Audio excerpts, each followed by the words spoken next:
my dear friends, welcome to my channel Enhance English with Venu. I am here for you, for me and for everyone who wants to learn English. English is a language like other languages. English एक ऐसी language है जो हमें आज के परिप्रेक्ष्य में, आज के सिनेरियो में सीखना बहुत ज़्यादा ज़रूरी है. In today's scenario, English is our necessity. क्यों? इसके पीछे एक रीज़न है. क्योंकि इंग्लिश एक ऐसी लैंग्वेज है जो पूरे विश्व में बोली जाती है. पूरे विश्व में हम कनेक्शन स्थापित करने के लिए, कनेक्शन बनाने के लिए इंग्लिश सीखना हमारे लिए बहुत ज़्यादा ज़रूरी है.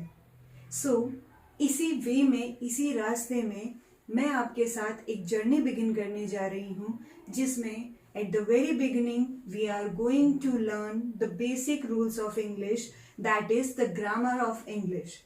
English is our second language.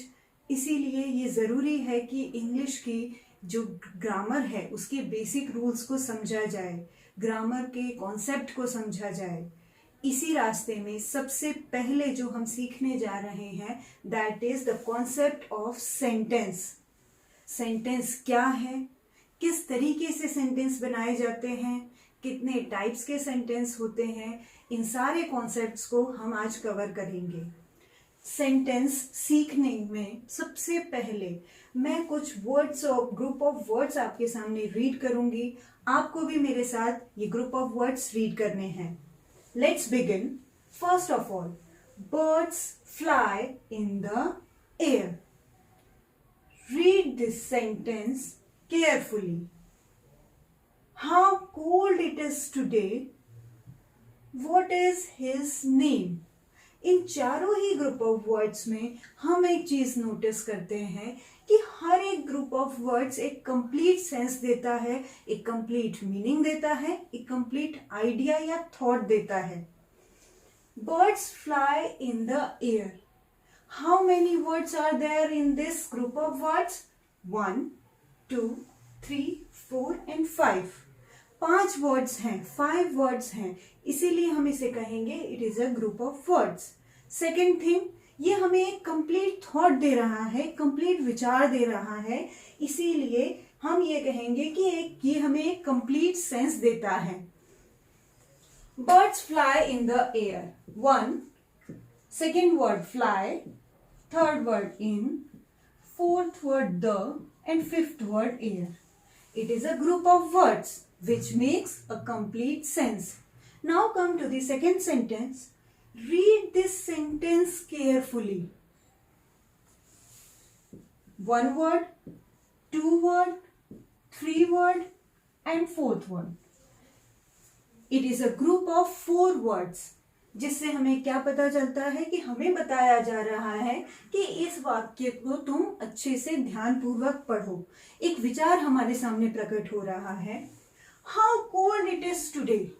आज कितनी ठंड है. इन ग्रुप ऑफ वर्ड से भी हमें इस विचार के बारे में पता चल रहा है, इस आइडिया के बारे में पता चल रहा है. Fourth sentence, what is his name. उसका नाम क्या है. हमसे पूछा जा रहा है कि उसका नाम क्या है. एक कंप्लीट आइडिया, सेंस हमें डिलीवर हो रहा है. So we can conclude with the definition, a sentence is a group of words which makes a complete sense. So sentence के डेफिनेशन में आपको 2 इंपॉर्टेंट थिंग्स है जो याद रखनी है कि सेंटेंस क्या है, ग्रुप ऑफ वर्ड्स है, शब्दों का समूह है, which makes a complete sense. इतना ही काफी नहीं है कि शब्दों का समूह देख लिया और वो सेंटेंस हो गया. नहीं, आपको ये चीज ध्यान रखनी है कि उसका एक कंप्लीट सेंस होना चाहिए, कंप्लीट अर्थ होना चाहिए. Now we will move on to the types of sentences. Sentences कितने प्रकार के होते हैं. So let's begin with the type of sentences. So now we are going to move towards kinds of sentence.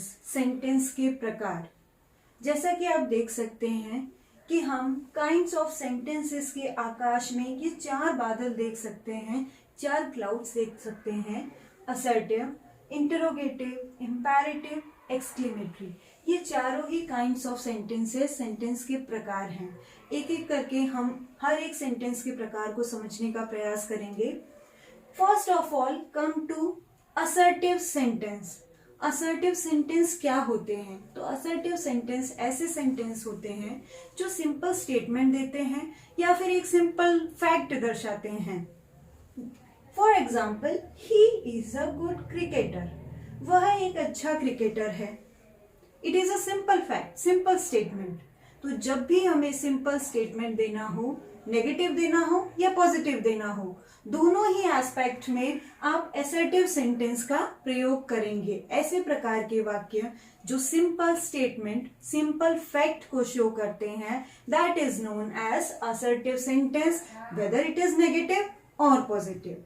Now come to the next clause, interrogative sentences. Interrogative sentence ऐसे sentence होते हैं जो हमें किसी चीज के बारे में सूचना देते हैं, या हम ऐसा कहें तो ज्यादा बेहतर होगा कि जब हमें कोई इंक्वायरी करनी होती है, कुछ चीज को जानना होता है, कोई नॉलेज गेन करनी होती है, उस कंडीशन में हम इंटरोगेटिव सेंटेंसेस का प्रयोग करते हैं। See the example, did you not hear the bell? क्या तुमने बेल नहीं सुनी? यहाँ हम इंक्वायरी कर रहे हैं कि सामने वाला जो व्यक्ति है उसने बेल सुनी या नहीं सुनी, उससे पूछ रहे हैं। Another example, what is your name? क्या है ये? हम इंक्वायरी कर रहे हैं नाम की कि तुम्हारा नाम क्या है। तो जब भी हम कुछ जानने की कोशिश करते हैं, इंक्वायरी करते हैं, तो उसमें इंटरोगेटिव सेंटेंसेस का प्रयोग किया जाता है। इंटरोगेटिव सेंटेंस में मुख्य बात आपको ये ध्यान में रखनी है कि इंटरोगेटिव सेंटेंस के एंड में हमेशा क्वेश्चन मार्क पुट किया जाता है। क्वेश्चन मार्क लगाना बहुत जरूरी है इंटरोगेटिव सेंटेंस के एंड में। Now come to the third one, imperative sentence. Imperative sentences क्या है, इसको समझने के लिए सबसे पहले आपको इन तीनों सेंटेंस को अच्छे से रीड करना पड़ेगा। Let's begin. Shut the door, please give me a pencil, may God bless you. पहला वाक्य पढ़ने के बाद शट द डोर, हमें ये पता चलता है कि दरवाजा बंद करने के लिए कहा गया है, दरवाजा बंद करो। दैट मीन्स इसमें कमांड दिया गया है, ऑर्डर दिया गया है कि दरवाजा बंद करो। सेकेंड सेंटेंस में please give me a pencil, ये जो प्लीज वर्ड है ये इंडिकेट करता है कि इट इज अ रिक्वेस्ट। हम किसी से रिक्वेस्ट कर रहे हैं, आग्रह कर रहे हैं। तो जब भी हम किसी से आग्रह करते हैं तो प्लीज शब्द का प्रयोग करते हैं। It is a request. Third one, may God bless you, wish है, हमारी विश है। हम गॉड से विश कर रहे हैं कि भगवान तुम्हें ब्लेसिंग्स दे, तुम्हें आशीर्वाद दे।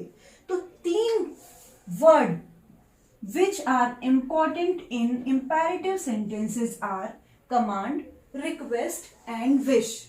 जब भी हम sentences में command, request और wish ये तीन चीज शो करते हैं तो वो sentences कहलाते हैं imperative sentence. Fourth sentence type is exclamatory sentence. Exclamatory sentence, what a beautiful picture. जब भी हम हमारी फीलिंग्स एक्सप्रेस करते हैं, हमारी डीप फीलिंग्स एक्सप्रेस करते हैं, फीलिंग्स कई प्रकार की होती है। जीतने की फीलिंग हो सकती है, कुछ अच्छा देखने की फीलिंग हो सकती है, कभी कभी ऐसा भी होता है कि कोई चीज हमें मेस्मराइज कर देती है, हम उसको देखने के लिए बहुत ईगर हो जाते हैं या हमें कुछ बहुत अच्छा लगता है। तो जब हमारे, और कभी कभी ऐसा भी होता है कि हमें सैडनेस बहुत ज्यादा फील होती है, तो जहां भी हमारे भाव, हमारे एक्सप्रेशंस बताए जाते हैं वो सेंटेंसेस कहलाते हैं एक्सक्लेमेटरी सेंटेंसेस।